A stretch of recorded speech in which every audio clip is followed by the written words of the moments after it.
Bom, pessoal, estamos aqui para nosso quarto réu, a videoaula teórica sobre o assunto ligação, permuta genética e pleiotropia.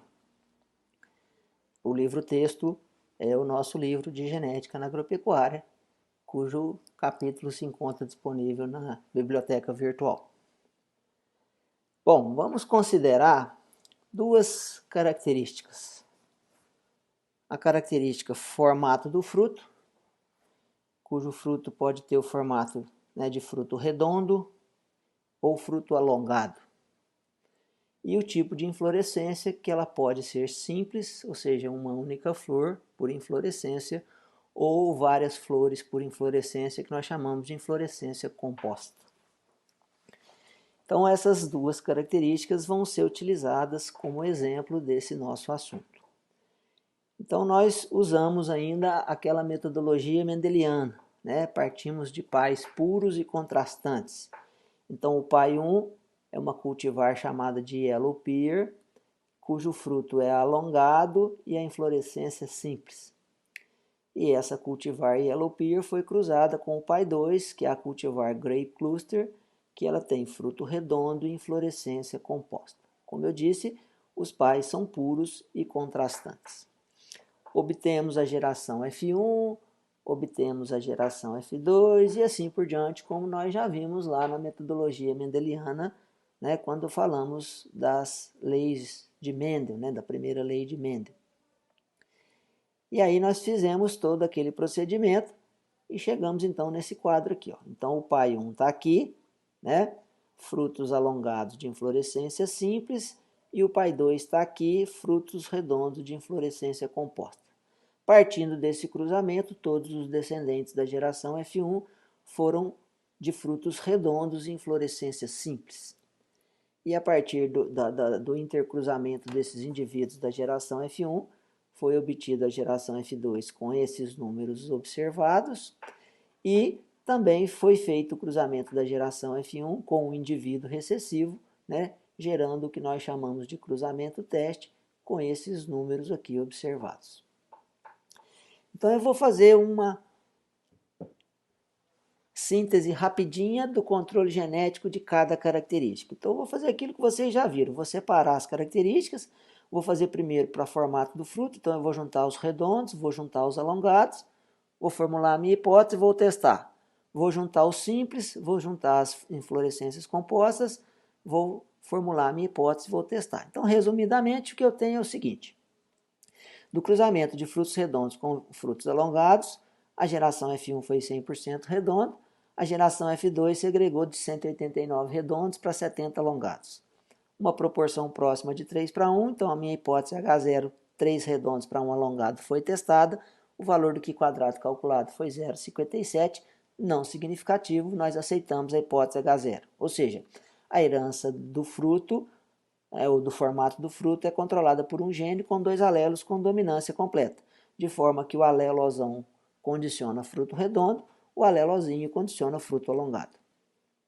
Fiz a mesma coisa para o tipo de inflorescência. Cruzei inflorescência simples versus inflorescência composta. A geração F1 produziu 100% de inflorescência simples. A F2 segregou 192 para 67, próximo de 3 para 1. Hipótese H0, 3 simples, 1 composta. Q quadrado não significativo, 0,10. Aceita-se a hipótese H0. Caráter controlado por um gene com 2 alelos com dominância completa, onde o alelo S condiciona a inflorescência simples, o alelo dominante, e o alelo S recessivo condiciona a inflorescência composta. Então, até então, nada novo, ou seja, o que nós já mostramos lá nas leis de Mendel, ou lá no mendelismo. Bom, mas agora, na verdade, eu quero estudar a herança dos dois caracteres simultaneamente. E aí, nesse caso, o que nós mostramos para vocês é que, simultaneamente, a probabilidade dos dois eventos ocorrerem simultaneamente é o produto de suas probabilidades em separado, admitindo que esses genes apresentem distribuição independente. Então, se eu admitir distribuição independente, eu vou fazer o produto de 3 redondos para um alongado, que é a proporção fenotípica do caráter 1, vezes 3 simples para uma composta, que é a proporção fenotípica do caráter 2. Então, fazendo isso, né, admitindo a distribuição independente, a minha hipótese H0 a ser testada seria 9 para 3 para 3 para 1. E quando eu faço esse teste dessa hipótese, o valor do Q quadrado calculado dá 22,25 e esse valor é significativo, ou seja, ele é maior do que o valor tabelado. Então, nós chegamos à conclusão de que não ocorre distribuição independente entre o gene que controla o formato do fruto e o gene que controla o tipo de inflorescência, ou seja, os genes não são independentes. Vou fazer o mesmo teste que eu fiz agora, só que ao invés de considerar a geração F2, eu vou considerar o cruzamento teste. Então, eu vou considerar essa última coluna aqui. Ó. Então, os números são esses aqui, né? Admitindo distribuição independente no cruzamento teste, eu faria o produto de um fruto redondo para um fruto alongado, vezes uma inflorescência simples para uma inflorescência composta. Então, eu teria 1 para 1 para 1 para 1. Quando eu utilizo aqueles dados da tabela que eu mostrei anteriormente, o valor do Q quadrado calculado dá 75,79, altamente significativo, ou seja, maior do que o valor tabelado, e nós então rejeitamos a hipótese H0. De novo, nós mostramos que os genes não são independentes. Bom, mas se os genes não são independentes, significa então que eles estão ligados. Ou seja, o que são genes ligados? São genes que estão situados no mesmo cromossomo. E aí, para mostrar isso, eu fiz esse esqueminha aqui, ó.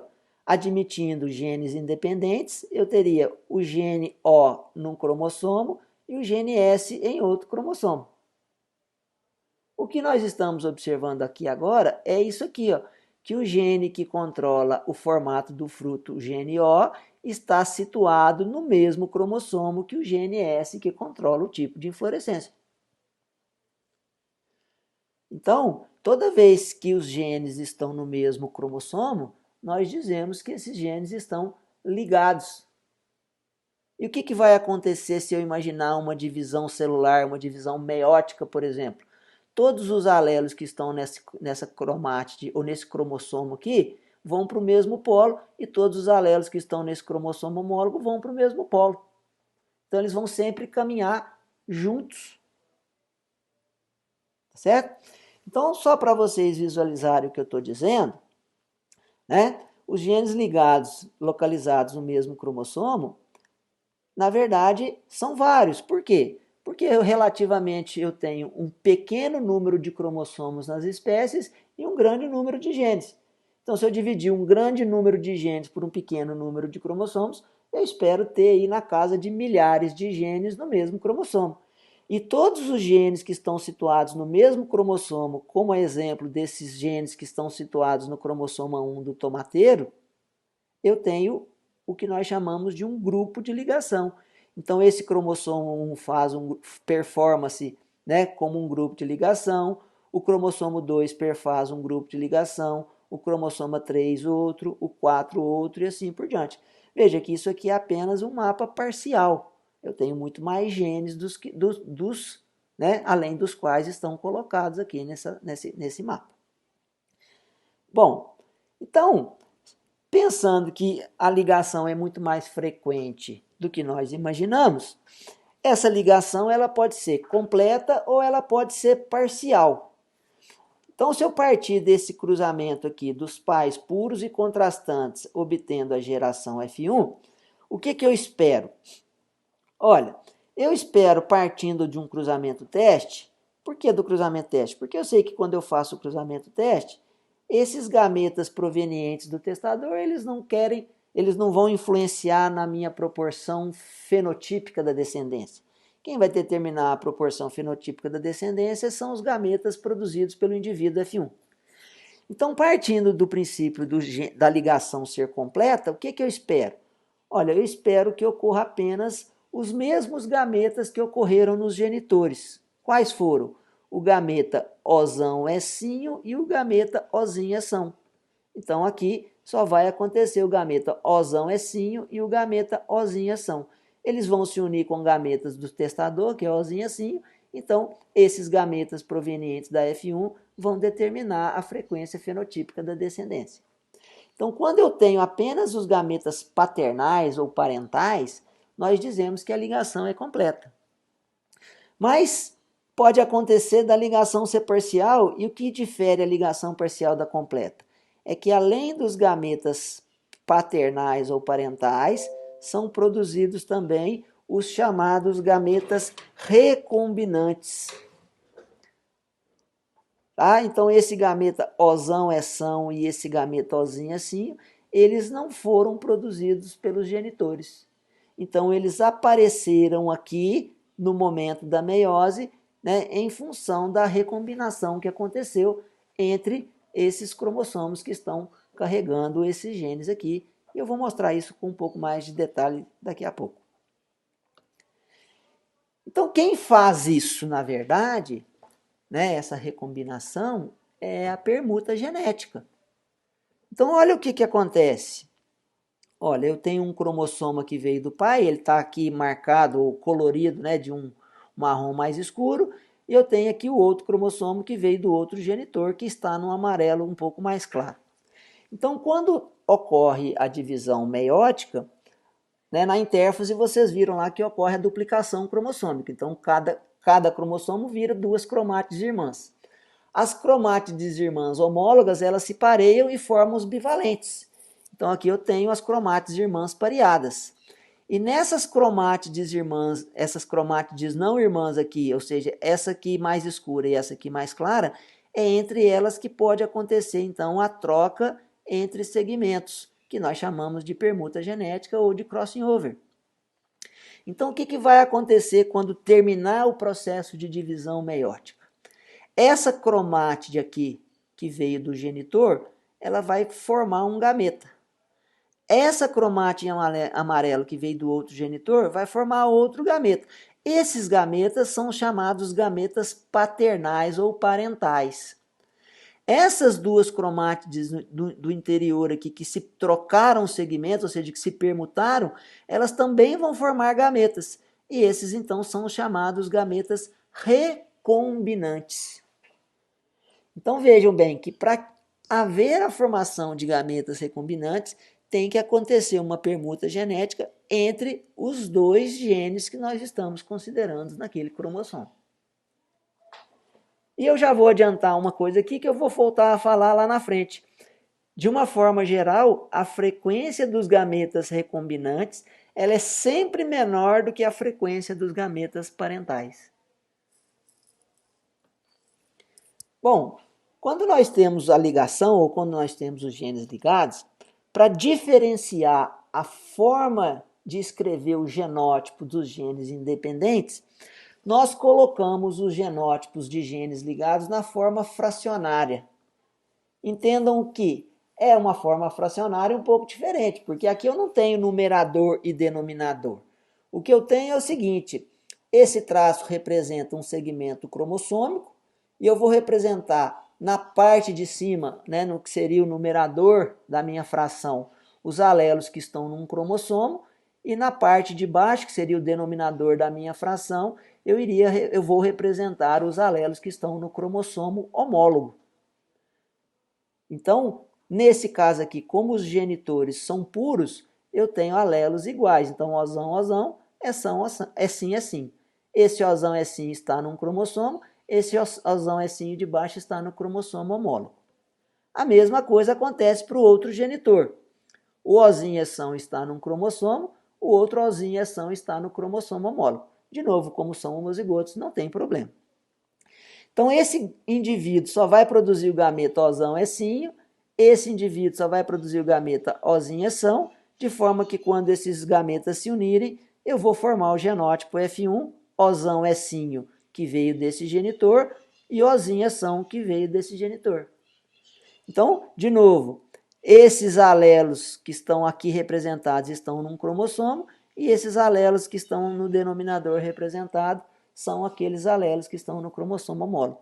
Só que agora o que acontece? Eu tenho um alelo dominante do loco O isso faz com que os frutos sejam redondos, e eu tenho um alelo dominante do loco S, isso faz com que as inflorescências sejam simples. Por isso que todos os indivíduos da geração F1 apresentam frutos redondos e inflorescência simples. Bom, quando eu trabalho com genes ligados, uma coisa muito importante é a gente reconhecer qual é a fase de ligação dos genes. Por quê? Porque a fase de ligação dos genes, elas estão intimamente relacionadas com a frequência dos gametas paternais ou parentais e a frequência dos gametas recombinantes. Então, no nosso exemplo, nós estamos trabalhando com uma fase de ligação que a gente chama de fase de ligação em repulsão ou associação trans. O que é essa fase? É quando eu tenho alelos dominantes de um gene situados no mesmo cromossomo que os alelos recessivos do outro gene. Então, né, esse indivíduo aqui representa o pai 2, esse indivíduo aqui representa o pai 1, fruto redondo, inflorescência composta, frutos alongados, inflorescência simples. O outro tipo, ou a outra fase de ligação, ela é chamada de fase de ligação em atração ou associação cis, quando eu tenho no mesmo cromossomo alelos recessivos dos dois genes ou alelos dominantes dos dois genes. Então, só para chamar a atenção que a melhor geração para a gente verificar a fase de ligação dos genes é a geração F1. Por quê? Porque a geração F1 ela vai receber, né, os alelos dos dois genitores, né, que vem naquele gameta que esse genitor transmite, vem no gameta que esse genitor transmite. Então eu olho o fenótipo da geração F1. Se o fenótipo da geração F1 ele for semelhante ou igual a um dos genitores, significa que eu tenho uma fase de ligação em atração. Se o fenótipo da geração F1 for diferente dos fenótipos dos genitores, significa que eu tenho uma fase de associação ou em repulsão ou associação trans. Então, no nosso exemplo, nós estamos trabalhando com essa fase de ligação aqui. Ó. Veja que a geração F1 ela tem fenótipo diferente dos fenótipos parentais. Por quê? Porque ela herdou o alelosão de um genitor e herdou a alelosão do outro genitor e ficou com um fenótipo que é, na verdade, um fenótipo diferente dos fenótipos parentais. Então, por que essa fase de ligação é importante? Vou mostrar aqui para vocês o que acontece quando eu tenho esses dois tipos de ligação. Quando eu tenho a fase de ligação e repulsão, então é essa que nós estamos trabalhando aqui, o que acontece? São formados os gametas recombinantes, então seria essa recombinação que esse Ozão, né, com exceção, devido a uma permuta genética que eles vão se unir, e esse Ozinho com esse Sinho, também devido à permuta genética, eles vão se unir e vão formar os chamados gametas recombinantes, além dos gametas paternais, Ozão é Sinho e Ozinho é São. Certo? Bem, quando eu tenho a fase de ligação em atração, vai acontecer a mesma coisa. Eu vou ter a recombinação aqui, ou seja, vai ocorrer uma permuta genética aqui, então esse Ozão vai recombinar com esse Sinho, vai formar o gameta Ozão é Sinho, e esse Ozinho vai recombinar com esse São, vai formar o gameta Ozão é São.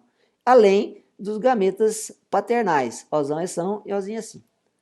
Bom, mas qual é a diferença aqui então? Se vocês observarem, os gametas que são recombinantes aqui na fase de ligação em atração são os gametas paternais na fase de ligação em repulsão. Como eu disse para vocês, os gametas recombinantes, normalmente, eles têm frequência menor do que a frequência dos gametas paternais. Então, se eu errar a fase de ligação dos genes, provavelmente eu vou errar a frequência dos gametas. E se eu errar a frequência dos gametas, eu vou errar toda a frequência genotípica e fenotípica da descendência. Pois bem, mas como é que eu sei a frequência desses gametas? Bom, eu conheço a frequência dos gametas conhecendo a frequência de recombinação que ocorre entre os genes que estão ligados. Então, normalmente, a gente usa os dados do cruzamento teste e estima a frequência de recombinação, né, simplesmente somando o número de indivíduos recombinantes, ou número de descendentes recombinantes, dividido pelo número total de descendentes do cruzamento teste, e eu multiplico esse valor por 100 para que os resultados saiam em porcentagem. Então, a minha frequência de recombinação vai ser em valores percentuais. Isso simplesmente para facilitar as nossas contas. Porque se for 10%, 20%, 30%, é muito mais fácil do que eu ter que calcular o número de gametas em relação ao número de células que sofrem meiose. Então, vejam bem, eu tenho a minha tabela de novo aqui, né? Os genitores estão aqui, o pai 1 e o pai 2. A F1, como eu disse para vocês, tem um fenótipo diferente dos genitores, e isso me ajuda a identificar a fase de ligação, como eu expliquei, tá certo? E aí, quando eu venho aqui na coluna do cruzamento teste, eu tenho essas informações aqui, ou seja, são as frequências que foram observadas. Então, foram 23 indivíduos redondos e simples, 85 redondo e composto, 83 alongado e simples e 19 alongado e composto. Veja que esse 85 e esse 83 são as maiores frequências, e eles são fenótipos iguais aos fenótipos dos respectivos genitores. Então, eles são provenientes dos gametas paternais.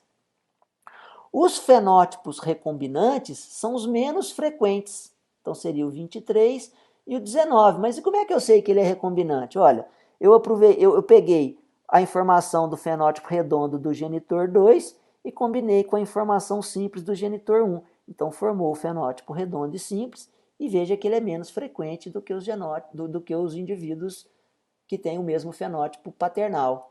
A mesma coisa aqui, ó, eu peguei o alongado do pai 1, o composto do pai 2 e formei, então, um fenótipo recombinante alongado e composta com uma frequência de 19. Então, esses indivíduos são os chamados recombinantes, né? Ou seja, aqueles que têm as menores frequências. Por quê? Porque eu comparo esses indivíduos com os indivíduos que são de fenótipos parentais. Os pais estão marcados aqui. Então, se eu somar, né, o número de recombinantes, seriam 23 mais 19, dividido pelo total de descendentes, 210. Somando isso aqui, dá 42 dividido por 210, dá 20. 20 vezes 0,20, né? 0,2 vezes 100 significa que 20% dos gametas formados são recombinantes. De forma que, bom, toda vez que eu tenho a permuta genética, né, a permuta ocorre entre duas cromátides que são não irmãs. Então, eu formo dois gametas. Então, se eu dividir esse valor da frequência de recombinação por 2, eu vou encontrar a frequência de cada gameta recombinante. Ou seja, 10% Ozão é são, 10% Ozinho é sim. Se eu tenho 100% de gametas e 20 são recombinantes, 80% são paternais. Também são dois gametas paternais, ou seja, aquelas duas cromátides que não sofreram permutas. Então, também 80 dividido por 2, 40% da Ozão é sim e 40% para Ozinho é são. Então, essas são as frequências dos gametas que eu vou observar, na verdade, na geração F1. Essa frequência de gametas recombinantes, né, ou essa frequência de recombinação que nós estimamos, ela é de no máximo 50%. Por quê? Porque quando a frequência de recombinação é 50%, se eu dividir 50 por 2, dá 25 para cada recombinante. E automaticamente também dá 25 para cada paternal. Olha, se os gametas tiverem 25%, 25%, 25%, 25%, isso aqui corresponde a uma distribuição independente dos genes. E aí, eu não consigo detectar que eles estão ligados. Ou seja, se os genes apresentarem 50% de recombinação, eu não sei que eles estão no mesmo cromossomo. Para ter essa informação, eu vou precisar de ter o estudo desses dois genes com outros genes que estejam mais próximos para que eu possa detectar que eles pertençam ao mesmo grupo de ligação. Bom, e aí eu pego esses gametas aqui e intercruzo os gametas para observar as proporções genotípicas e fenotípicas da geração F2. Então, como esses gametas aqui estão em porcentagem, né?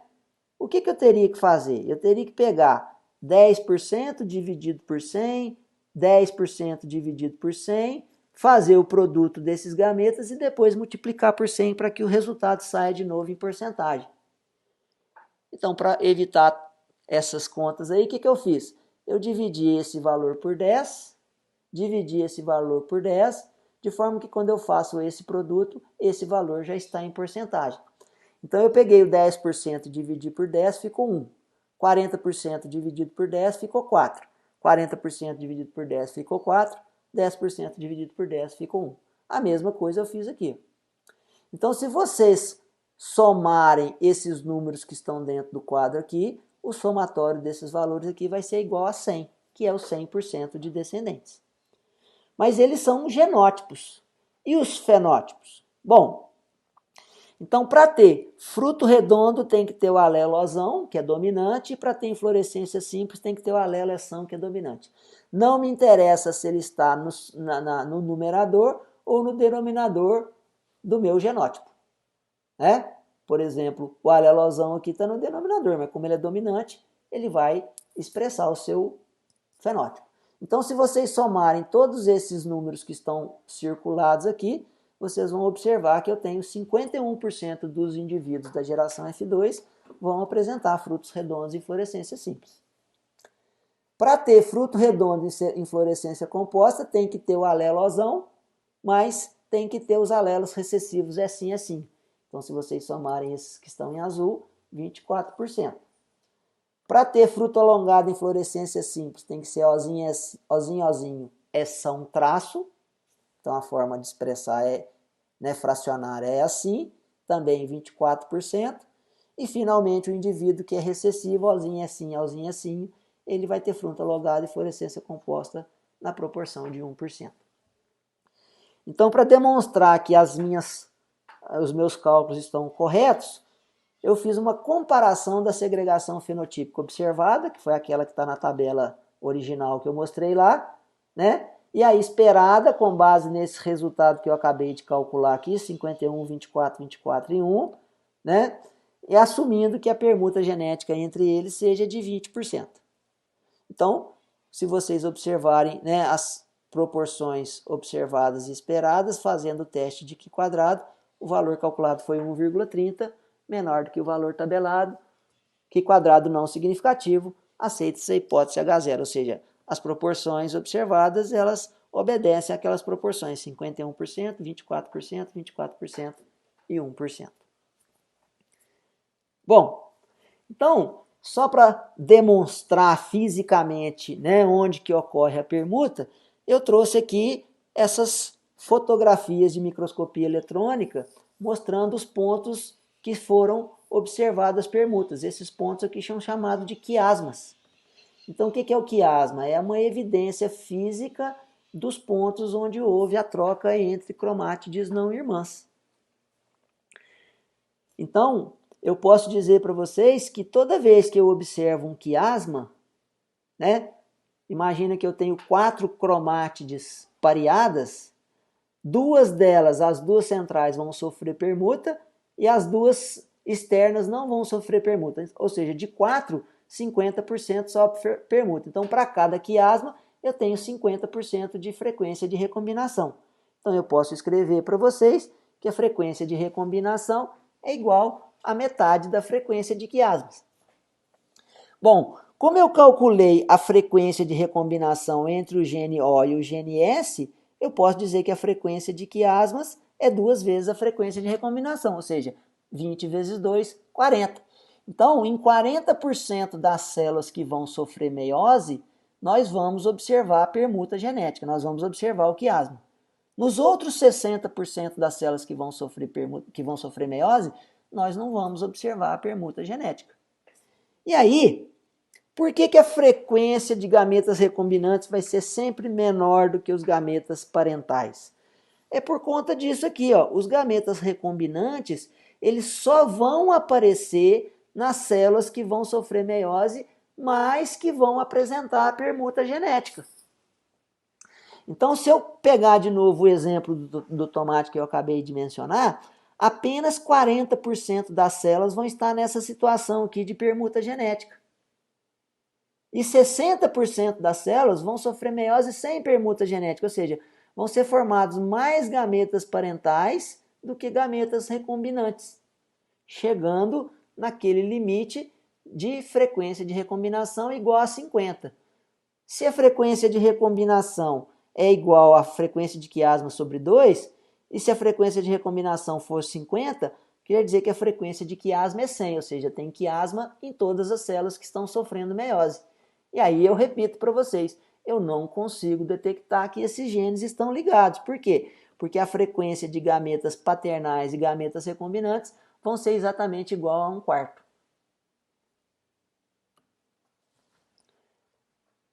Bem, aí, se eu começo a estudar os genes de uma espécie 2A2, eu vou dizer assim, ó, esses dois estão ligados, esses outros dois são independentes e assim por diante. E aí, a partir dessa informação, né, principalmente a partir da frequência de permuta ou a frequência de recombinação, essa frequência ela é influenciada pela distância entre os genes no cromossomo. Por exemplo, se dois genes estiverem próximos, a chance de ocorrer uma permuta genética entre esses dois pontos é muito menor do que se esses pontos estiverem mais distantes. E aí, foi conveniado que 1% de frequência de recombinação corresponde a uma unidade de distância no mapa genético. Essa unidade de distância é chamada de centimorgan. Então, toda vez que eu tenho 1% de recombinação, eu represento num mapa que esses genes estão a 1 centimorgan de distância. E aí, o que é o mapa genético, na verdade? Olha, é nada mais do que a distribuição sequencial dos genes ao longo dos cromossomos de uma espécie. Então, de novo aqui, ó, o mapa genético do tomateiro. Vou mostrar aqui, por exemplo, o mapa genético do gato. Então, eu tenho os cromossomos aqui, né? Inclusive os cromossomos X e Y. E dá para ver, por exemplo, que no cromossoma X tem muito mais genes que no cromossoma Y. E veja que esse é um mapa parcial. Então, a pergunta é, como que eu construo o mapa genético? Olha, eu preciso de ter as informações dos genes 2A2. Então, vamos imaginar que eu tenha essa informação aí, ó. Eu tenho o gene A, o gene B, o gene C. E eu tenho as suas combinações, ou seja, estudei esses genes 2A2. Estudei o A com B e detectei que eles têm 10 unidades de distância, ou 10 centimorgans, que corresponde a 10% de recombinantes, ou de frequência de recombinação. Estudei o gene A com C e eles têm 4 centimorgans, ou 4% de recombinação. Estudei o B com C e eles têm 6 centimorgans, ou 6% de recombinação. Beleza, agora eu preciso, né, dispor esses genes no meu cromossomo. Porque eu não posso simplesmente jogá-los lá. Porque essas distâncias aqui, elas têm que ser respeitadas. Então, nesse exemplo simples aqui, a única forma que eu tenho de dispor os genes no mapa genético seria essa forma aqui, ó. Por quê? Porque a distância do A a C, ela é menor do que a distância do B até C e, consequentemente, ela é menor do que a distância de A até B. Então, eu não poderia colocar A, B e C aqui, porque senão eu não respeitaria essas distâncias. Dessa forma aqui, eu respeito as distâncias. Olha, a distância de A a C é 4, a distância de C a B é 6 e a distância do A até o B é esse caminho todo aqui. Ó. É daqui até aqui é 4, daqui até aqui é 6. 6 mais 4, a distância de A até B é 10 centimorgans. E assim, o meu mapa genético vai sendo construído. Se eu quiser, né, saturar o meu mapa, eu preciso estudar o gene B com outros genes que acontecem aqui. E aí, quando você tem uma quantidade suficiente de informação, você vai ter um mapa genético como esse aqui da Drosophila. Olha que interessante. Os cromossomos estão aqui, e se vocês observarem o cromossoma 1, Ele começa no zero e vai somando as distâncias entre os genes aqui. Esse aqui, no caso, foi até 66 centimorgans, ou 66% de recombinação. Esse aqui foi de 0 até 107 e assim por diante. Então, o que acontece nesse mapa genético, por exemplo? Olha, se eu estudar essas características que estão aqui, ó, nesse bolo aqui, vamos dizer, todas elas vão estar ligadas. E veja que todas elas têm uma frequência de recombinação menor do que 50%. Mas se eu estudar essa característica aqui, com essa característica aqui, ela tem 56,7 centimorgans, ou seja, 56,7% de recombinação. Significa que eu vou enxergar o gene que controla esse caráter e o gene que controla esse caráter como se eles fossem genes independentes. Por quê? Porque como a frequência de recombinação é maior do que 50, cada tipo de gameta vai ter 1/4 de frequência. E isso vai me dizer que os genes possuem distribuição independente, quando na verdade não possuem. Eles pertencem ao mesmo grupo de ligação, que é o cromossoma 1 da drosófila.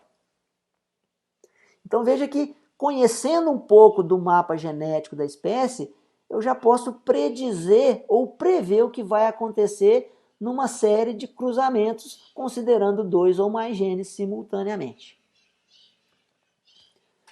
Bom, o outro fenômeno é chamado de pleiotropia, que nada mais é do que o fenômeno pelo qual um gene controla 2 ou mais características. Então eu tenho aqui um exemplo, o gene A, e esse gene A controla aqui 3 caracteres diferentes. Isso é bastante interessante, por quê? Porque o próprio Mendel já tinha observado esse efeito pleiotrópico, sendo que o gene que controlava a cor da semente, ele também controlava a cor da flor. Então o mesmo gene ele pode controlar diferentes características em diferentes idades de manifestação daquele caráter. Então por que um gene é pleiotrópico? Porque provavelmente ele participa da confecção de uma proteína ou de uma enzima que vai atuar em rotas metabólicas que vão ser utilizadas em diferentes fases de desenvolvimento da planta, principalmente quando a gente trabalha com essa questão de cor. Por exemplo, a cor da flor do feijão está associada com a cor do grão. São genes pleiotrópicos. Por quê? Porque provavelmente a rota metabólica que chega na cor rosa do feijão, por exemplo, vai também dar a cor escura do grão lá. Então, quando a gente trabalha com esses genes pleiotrópicos, a gente fica surpreso, por exemplo, quando eu pego esse alelo DR mamona e ele afeta 15 características diferentes em diferentes idades de desenvolvimento da planta. Esse é um gene pleiotrópico. Então, ele afeta desde a forma da semente, passando por velocidade de germinação, crescimento, comprimento de internódio, número de ramificações, época de florescimento, expressão sexual das flores, abertura das flores, queda de flores, produção de sementes, hábito de crescimento, vigor da planta, cor do caule, necrose do caule, até o ciclo de vida da planta. Então, talvez, na literatura, esse seja o gene que atua ou que controla o maior número de caracteres já descritos. Mas existem vários outros que controlam 2 ou talvez 3 características.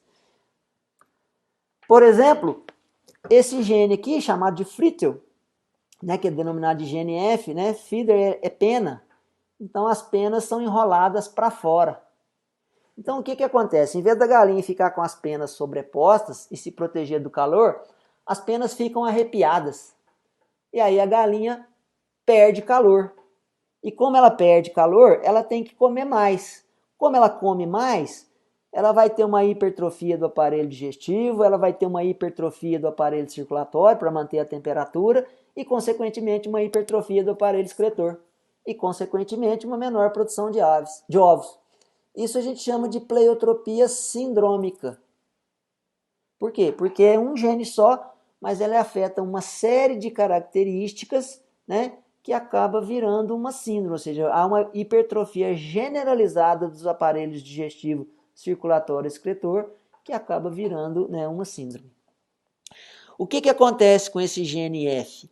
Ele, na verdade, ele causa defeitos na formação da medula da pena e no enrolamento ocorre em etapas. Então a pena não fica perfeitamente enrolada, né, para o lado correto. Então ele é transmitido de pai para filho de forma autossômica e possui dominância incompleta. Então eu tenho as penas normais, as penas, né, frítil, que é um pouco enroladas para fora, e as penas extremamente enroladas para fora. Estudaram a sequência de bases desse gene e verificaram que era uma deleção de 69 pares de bases do gene da alfa-queratina, que é o gene responsável, né, pela formação da medula da pena. Então, quando vocês observam uma galinha de pena arrepiada, vocês vão ver isso aqui, ó. Veja que, né, as penas enrolam ao contrário e o calor não é mantido pelo corpo do animal. E com essa perda de calor, ocorre toda aquela pleiotropia sindrômica que eu comentei lá. Um outro exemplo de pleiotropia sindrômica pode acontecer em humanos, quando o indivíduo tem os dois alelos da anemia falciforme. Então, nesse caso, todas as hemoglobinas são do tipo anormal. Então, o que acontece? A hemoglobina normal é arredondada, né? E quando eu tenho uma hemoglobina anormal, ela se cristaliza na baixa concentração de oxigênio no sangue e faz então com que as hemácias fiquem com formato de foice. E aí, essas células defeituosas aqui, que são em forma de foice, elas podem, né, sofrer várias consequências. Por exemplo, pode quebrar as hemácias, pode ter uma aglutinação das células e entupimento de pequenos vasos, e pode ter o acúmulo de células anormais no baço. E isso vai levar a uma série de consequências. Então vai levar a debilidade física, anemia, problemas cardíacos, dor e febre, danos no cérebro, danos em outros órgãos, dano no baço. E isso vai levar a consequências como uma redução na função mental, paralisia, pneumonias e outras infecções, reumatismo e colapso dos rins. Então, de novo, é um gene só que afeta uma série de características e é por isso que é chamado de pleiotropia sindrômica. Bom, quando eu trabalho com genes ligados ou com pleiotropia, eu posso fazer o que nós chamamos de associação de caracteres, ou seja, ver se uma característica interfere na outra. E nós usamos normalmente para fazer esses estudos, né, uma ferramenta estatística chamada de correlação. E essa correlação, então, é chamada de correlação genética. Por que tem correlação genética? São duas as causas. Ou o gene que controla uma característica está situado no mesmo cromossomo do gene que controla a outra característica associada, para que haja correlação, ou o gene é o mesmo. Por exemplo, os genes pleiotrópicos.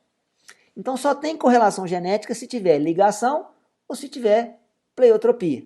Por exemplo, eu posso fazer um estudo e verificar que a irrigação do úbere da vaca está associado com a produção de leite. Eu posso também fazer uma associação do teor de fibra no alimento com a digestibilidade, né? O teor de matéria seca no alimento com a proteína bruta do leite e por aí afora. Eu posso fazer uma associação do número de grãos que tem numa vagem de feijão com a produtividade e assim por diante. Na verdade, eu posso fazer a correlação genética entre duas características quaisquer, né? Muitas vezes nós procuramos fazer a correlação genética quando as características são causa e efeito. Não tem nada a ver eu fazer a associação entre características que não tem nada a ver. Mas eu me preocupo em fazer a correlação genética entre características que têm causa e efeito. Por exemplo, quando a gente vai no médico, né, muitas vezes, hoje em dia, os médicos nem põem a mão na gente numa primeira consulta. Você chega lá, ele pergunta o que você está sentindo, às vezes lá tira uma pressão e tudo, mas a primeira coisa que ele faz é pedir uma série de exames. E ele vai verificar os seus exames. Por quê? Porque ele vai usar essa correlação genética aqui, ó. Ele sabe que alterações nos seus exames estão associadas a determinadas doenças. Então, por exemplo, que o cara chega lá e faz o exame de sangue e está com colesterol alto, o cara já vai pensar lá num problema cardíaco. E por aí afora. Então, a correlação genética ela é muito utilizada. E quando nós temos essa correlação genética, ou seja, quando nós temos duas características associadas, né, e que sejam relacionadas, causa e efeito, nós podemos fazer o que nós chamamos de seleção indireta. Ou seja, eu posso selecionar uma característica visando melhorar uma outra característica que está associada por questões de facilidade de mensuração. Por exemplo, eu posso ter dificuldade em estimar a digestibilidade do alimento. Mas se essa digestibilidade tem uma boa correlação genética com o teor de fibra, talvez estimar o teor de fibra no alimento seja mais fácil. Por quê? Porque a digestibilidade tem que ser feita in vitro. Tem que ser lá no animal vivo, lá, né? Com aqueles tampão lá na costela lá, para você colocar o alimento lá dentro, ver quanto digeriu e quantificar. Então, talvez, se eu fizer o teor de fibra, eu consiga, né, selecionando para aumentar o teor de fibra, eu posso selecionar em alimentos que são de melhor digestibilidade. Então, veja um exemplo que eu vou dar de seleção indireta. Vou usar esse exemplo aqui do milho. Então, no cromossomo 9 do milho, eu tenho esses dois genes que estão ligados, que é esse gene dos seedlings amarelados e esse gene responsável pela cor do grão. E eles estão distantes, né? 26 menos 7, eles estão distantes a 19 centimorgos. Então eu estou partindo aqui para facilitar as nossas contas, que esses genes estão ligados em fase de repulsão, só para manter o exemplo que eu usei no tomate. Certo? Então, o que eu estou associando? Olha, os alelos dominantes de um gene estão associados com o alelo recessivo do outro. Então, a geração F1 vai ser assim, ó, YZzinho, Yzinho, Czão, partindo do cruzamento de pais puros e contrastantes. Então, se eu fizer o cruzamento teste, eu vou cruzar esse F1 com o recessivo, e se eu fizer a F2, eu vou cruzar o F1 com ele mesmo. Certo? Bom, o que eu espero? Olha, eu espero essa produção de gametas da geração F1 aqui, ó. Então, o gameta paternal YZzinho, né, com essa frequência de recombinação, vai ter essa frequência gamética. O Yzinho Czão é outro paternal, também frequência gamética. E os recombinantes, ou seja, Yzinho Czinho, Yzão Czão. Eles estão aqui. Ó. Então, eu posso dizer para vocês que quando o grão germina, logo no estágio inicial, chamado de seedling, eu consigo verificar a cor desse seedling. Então eu já consigo fazer uma seleção indireta, selecionando a cor amarelada do seedling, mas querendo, na verdade, selecionar a cor do grão lá no final do ciclo da planta. Então eu estou fazendo uma seleção indireta e ainda uma seleção precoce. Por quê? Porque eu vou selecionar num estágio muito precoce da planta para uma característica que só vai acontecer lá no final do ciclo. Olha a frequência desse gene, desse gameta.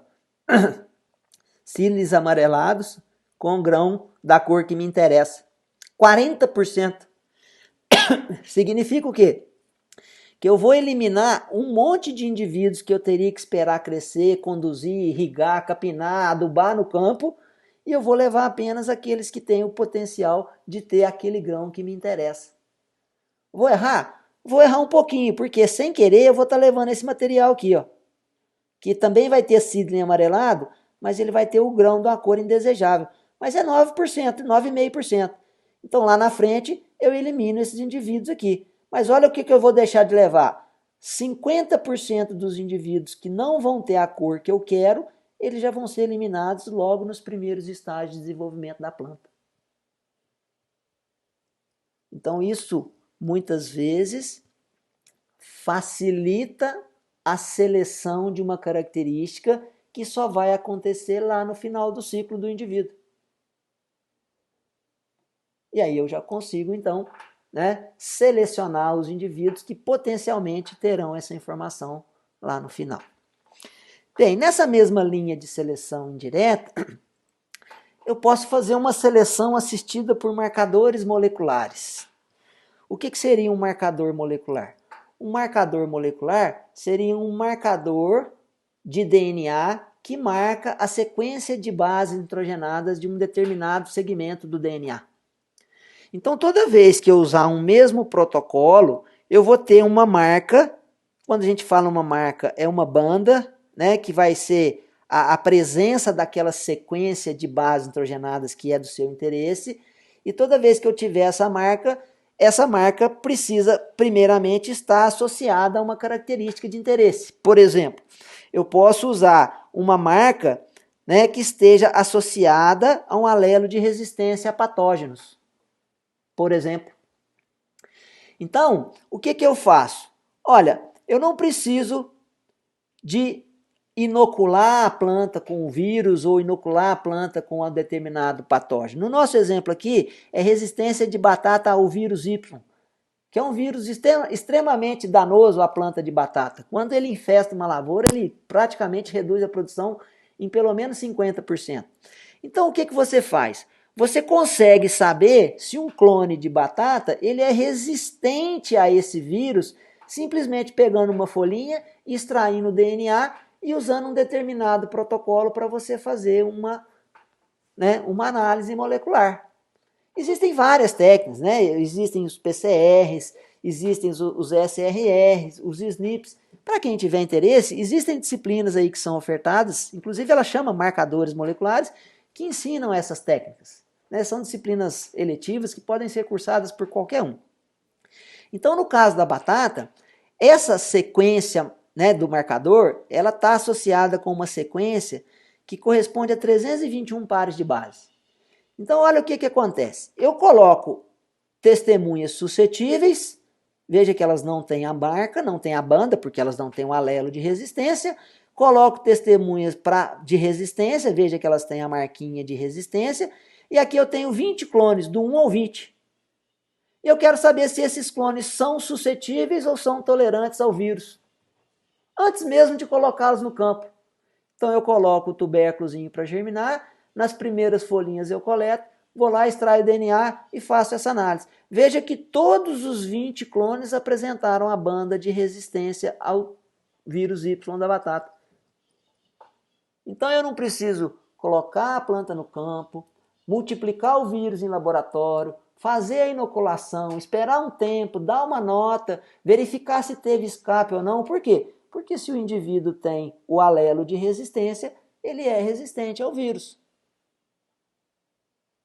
Então isso pode ser feito para vários caracteres, inclusive existem muitos artigos, muitos até livros publicados, né, com esse tema, seleção assistida por marcadores, né, SAM, a sigla, onde você tem vários empregos dos marcadores na seleção indireta de caracteres. Bem, pessoal, qualquer dúvida que vocês tiverem, entre em contato conosco. Só para vocês observarem, nós tentamos numerar os slides para que qualquer dúvida seja fácil de ser referenciada. Por exemplo, no slide tal eu tenho uma dúvida assim assado. Bons estudos para vocês e até a próxima.